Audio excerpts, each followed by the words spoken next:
And this is what I've ended up with.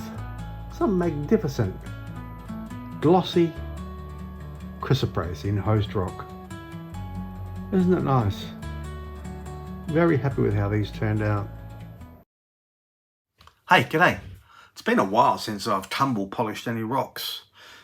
Probably 3 or 4 months. So I thought about time I did some. So I'm going to be cutting up this rock here, which is chrysoprase, and then tumble polishing it. This chrysoprase was found out past Kalgoorlie. My mate George and Lindsay collected some of the stuff. We were there just a few weeks ago now. And what it is it's chrysoprase, but it's in a host rock that's really tough. So what I thought I'd do is cut them into pieces that still include the host rock, the brown, but mainly feature the chrysoprase. And maybe make some pendants and some tumbled stones. But you'll see in the video I'll add a video of us collecting this stuff. You'll see in the video how tough that brown is, the host rock is. So I'm hoping if I include the host with the chrysoprase, it will all gloss up nicely. But we'll see. I've got quite a bit of it here. I'll just show you a few pieces. It's getting hard to find now, chrysoprase. I'm not sure why. It's just difficult to get hold of. So to find this much of it, I was very happy. So see, pieces like this, I'll just sort of knock off that end there, round it off a bit, and that will hopefully polish as a nice stone. So yeah, let's fire up the saw and get tumbling. Thanks for tuning into my YouTube channel. I make videos on all things rock related, from finding, cutting and polishing. And if you haven't already subscribed, please consider doing so.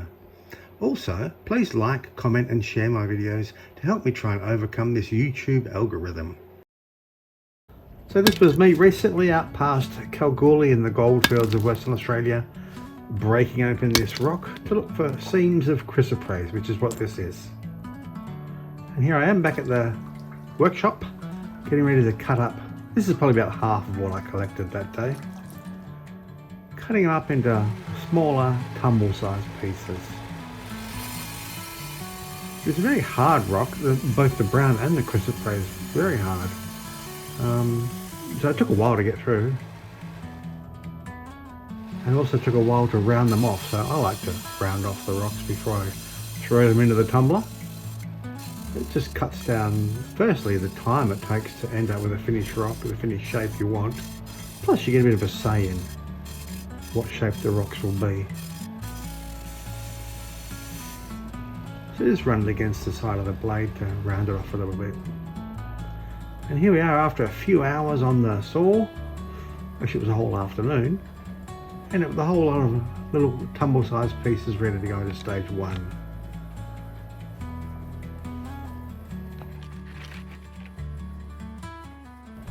Alright, now for stage 1 I'm going to be using this big tumbler, and any overflows we're going to those small ones.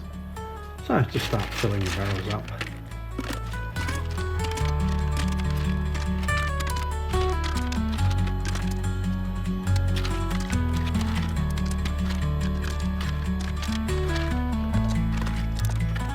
Alright, happy enough with them. So large one and one of the smaller ones.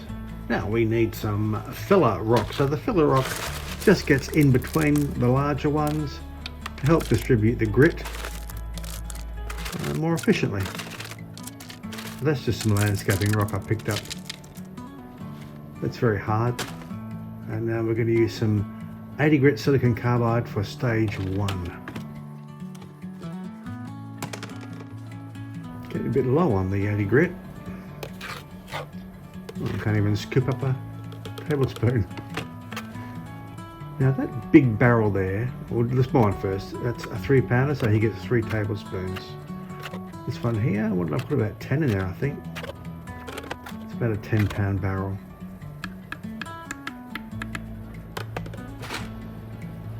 Now, there's a bit of grit there around on the edge of that barrel. You don't want that, it will create a leak as it's tumbling. So get rid of all the grit. Lid goes on. Bang that down. I think I'm forgetting something, aren't I? Did you spot the deliberate mistake? I haven't put water in. So the water goes into just below the level of the top rocks. Just plain water. It's not distilled water, it's just I'm using some distilled water containers. It's just plain tap water. And now the lids can go on.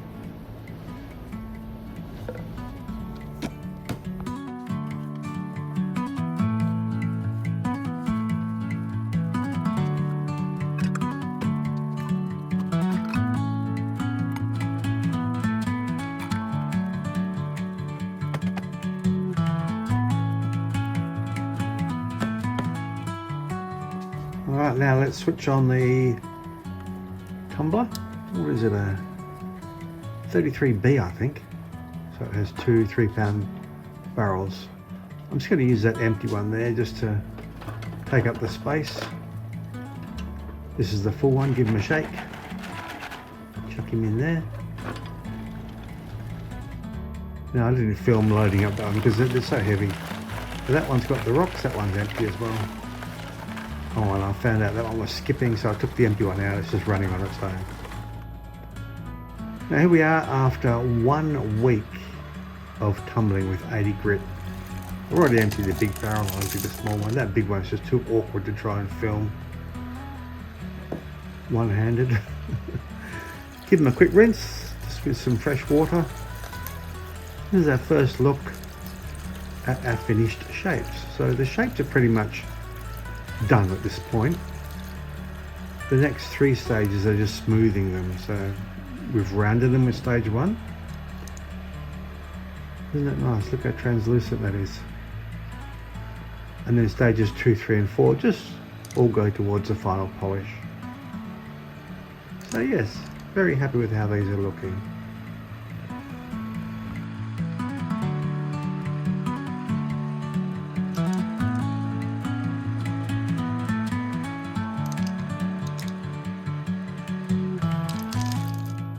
Okay, now stage 2 is done in the tumble vibe. We're going to be using 220 silicon carbide for this. The tumble vibe is just more efficient, both in time and in grit use. So this is that same, basically 10 pounds, maybe 11 pounds of chrysoprase. And I'm only using 3 tablespoons for stage 2. The other thing is it only goes for 2 days instead of a whole week. So they look happy enough. And put the lid on.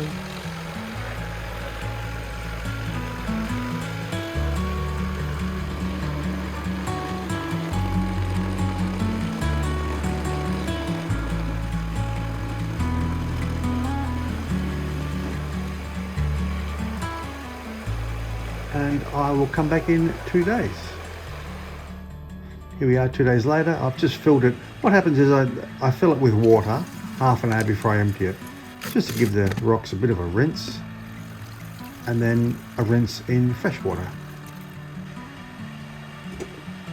Looking good. For some reason that one keeps coming to the top. Very happy with him. Yep, looking good. So here we are now, stage 3. You can see I've used a different vibe tumbler this time. The one with the black bowl, what is it, a UV10, seems to hold more rocks. The other one, it was right up near the top, whereas this one, the same amount of rocks, is a bit down from the top. So a bigger volume. Again, lid goes on. I'll see you in 2 days. Here we are 2 days later. Now, that was my old bowl. It was getting really thin, so thin in fact that it burst through, made a bit of a mess. So that's the end of that bowl. I do have a new one, you can see it there in the background. I'll be using that from now on. So we'll give them a rinse, check them out. Now what I did notice at this point is that the brown rock, even though it's very hard, it seemed to have a lot of like microscopic well, not necessarily microscopic, just small fractures in it. And you'll see in a minute what I mean. Well, that's a large one. It's really holding onto its grit. You can see there, again, large holes. That one there, that is an example. You can see the white bits of grit still staying in lots of little holes all over the brown rock. So that one needed to be cleaned off in the final stage. And this is the polish stage. So this is 1 micron aluminium oxide. Again, 3 tablespoons is enough.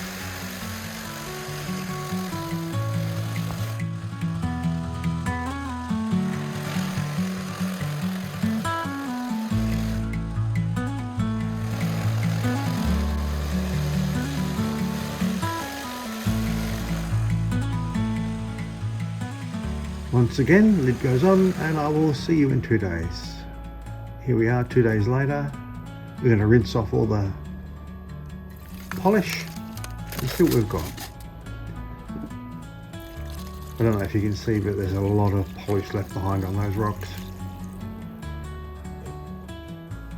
Something about the brown, the way it's sort of porous, I guess. It's really hanging onto the polish and the grit, so that needs to be addressed, and you'll see how I did that in a minute.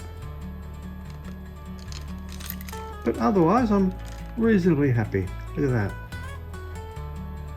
Not the nicest. Yeah. So I give them a rinse in borax now. The borax helps to remove all the grit from those little crevices and stuff. It helps, but it doesn't do the complete job. So what I do is I fill the bowl with water, add a tablespoon of borax, let it run overnight normally. And then in the morning, this is what you end up with. So all of that grey there is polish and grit that's come out of the rocks. And now my favourite part, the UltraSonic Cleaning.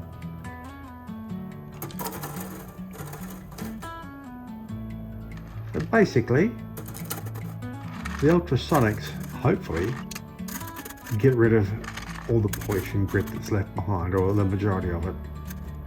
You can see there's still some in there, even after the borax rinse. So I'll switch these on.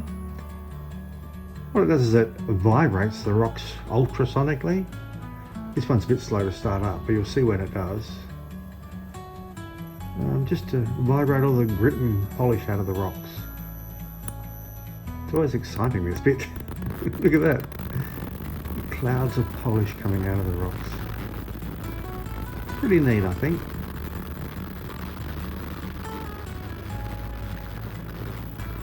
And now let's have a look at this big one. This one always works a lot quicker. Straight on, and gunk coming out of the rocks already. Now, for stubborn rocks, stubborn stains, I use this. This is a fabric high pressure cleaner. It's meant for clothes. So you can see there grit that was stuck in the cracks. This squirts out water at a really high pressure. Really high pressure. You don't want it hitting your hands. That's why I'm wearing those rubber gloves. It absolutely stings when it gets you on the hand.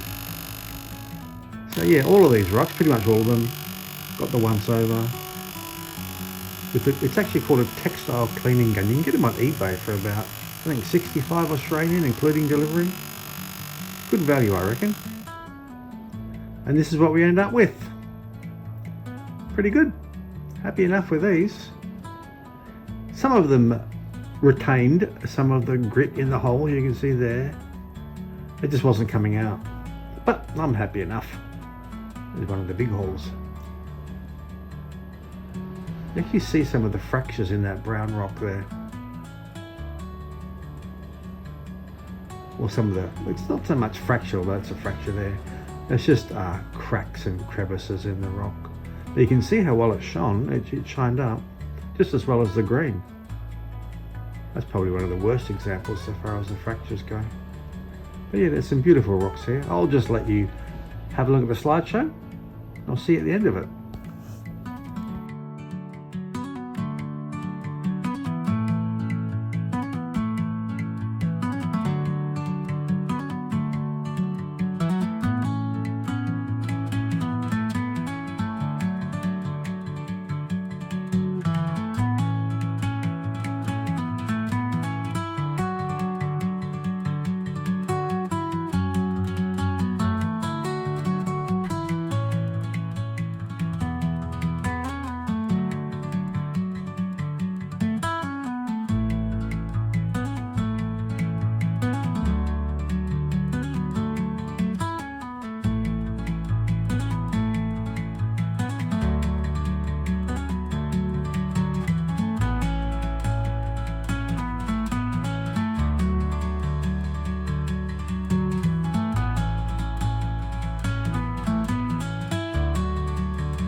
So that's it.